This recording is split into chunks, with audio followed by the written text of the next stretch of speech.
What is up, people? Today I am going to be reviewing Bad Times at the El Royale on 4K Ultra HD, and I got that coming up for you next.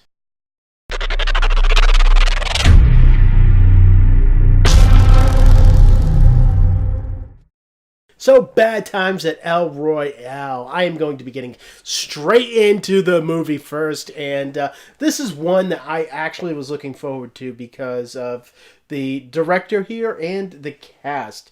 Drew Goddard is a pretty good director that directed Cabin in the Woods. That was a movie that was really sharp and had a lot of great ideas to it. And yeah, that movie was really, really cool. And I really wanted something along that vein, or I kind of expected something along that vein for this movie. Unfortunately, I figured out very soon that I had to reset my expectations here. This is a movie that really is more along the lines of a one of those Tarantino copycats that came out in the early 90s. This is a movie that has a large cast, and they want to tell many different stories that are interwoven into one night at the El Royale and everything that happens in this hotel. So with that being said, after I reset my expectations, I was actually able to have some amount of enjoyment here with this movie. And that is largely because of the cast here. I actually feel like the actors start off very over the top and very kind of cartoonish, specifically John Hamm. But as the film goes on and as that character's story goes on, you understand why he was so over the top at the beginning, and that performance largely gets tempered down, and all of the performances here really turn into just a very strong acting piece for this movie. The story here as well has some definite twists and turns that you will not see coming, and even though there is one twist that I was almost positive was going to happen and I would have loved it, but unfortunately it didn't. With that being said, I am still going to give Bad Times at El Royale a 7 out of 10.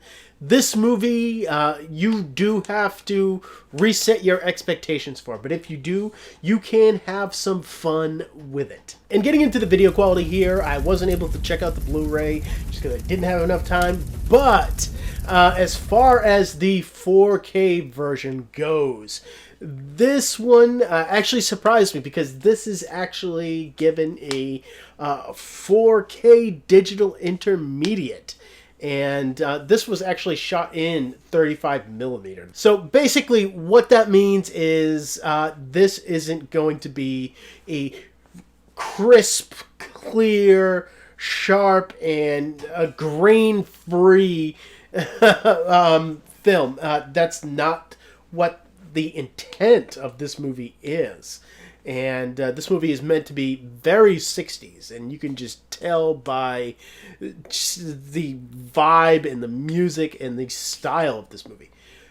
But grain haters, you might not like this one as much as I did, just because, you know, there is noticeable grain here. It never, ever protrudes on the picture quality, and I found it to be kind of light, to be honest with you, but it is noticeable at times.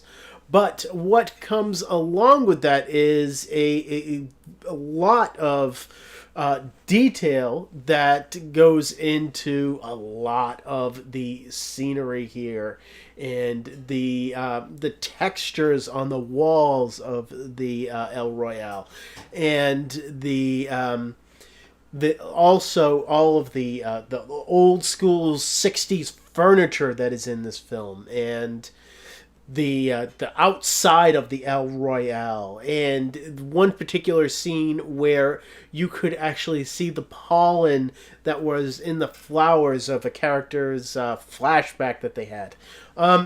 There is a lot of detail here that is really great.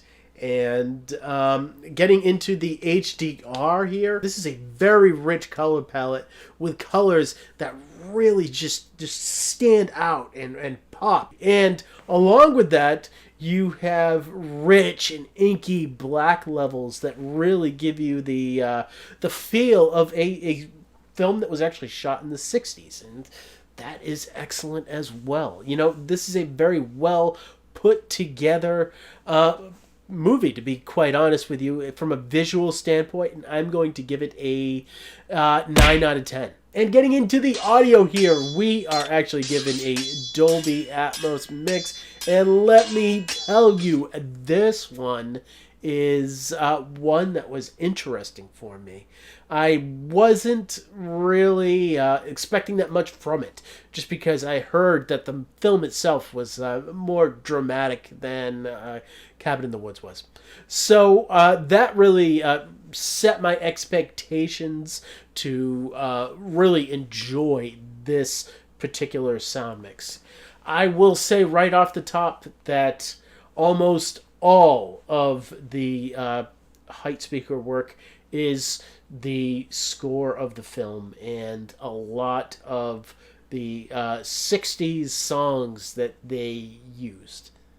And really, if you are expecting anything more than that from the height speakers, that is not what is really intended here. What is a standout here is just the awesome songs that are in this film and that they have chosen to play, and how well they are recreated for this mix. It is awesome. Bass response here, when you need it, it is there, and it can be heavy at times and even surprise you. Surrounds are used really for the score and for atmosphere, but that is fine given the fact that this is a very dramatic film, so that is acceptable. And I'm going to give this a 9 out of 10. I really dug and enjoyed this Atmos mix. And getting into the digital copy here, this is a Movies Anywhere digital copy. So what that means is that you can access the 4K version with Dolby Vision on iTunes and on Vudu. And getting into these special features here for you guys. This is actually a pretty stripped down set of special features here. And what you got is a half an hour making of, where they really focus on the set design. And along with that, you just get the teaser trailer, the theatrical trailer, and a still gallery, all of which are on the Blu-ray disc. None of them are on the 4K version. And yeah, I was pretty disappointed with this. I'm going to give it a 3 out of 10.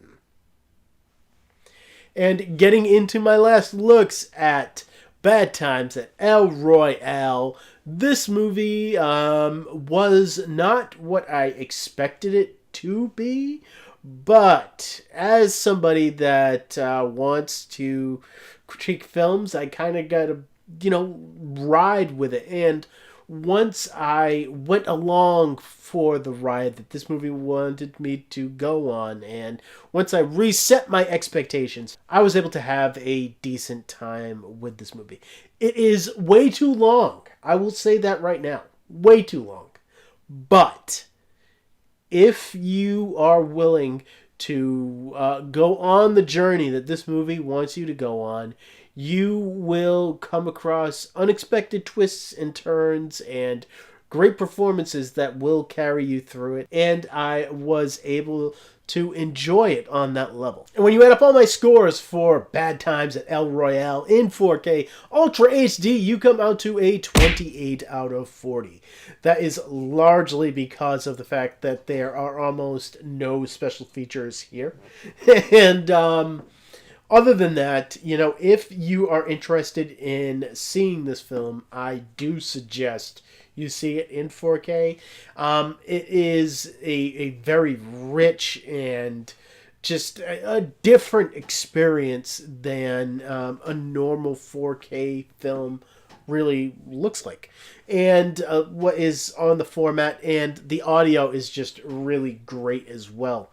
So if you look at my next up shelf right here, you will notice that nothing is there, and that is because my next movie that I'll be reviewing is going to be Hellfest, but I haven't picked it up yet. I'm actually going to pick it up tomorrow, and after I watch it, I'm going to be reviewing it for you guys. So if you are excited about that, subscribe so you know when that review comes out for you guys. And as always, thank you for watching my videos. You guys are awesome. I don't even need to say it because you know it, and I will see all of you next time.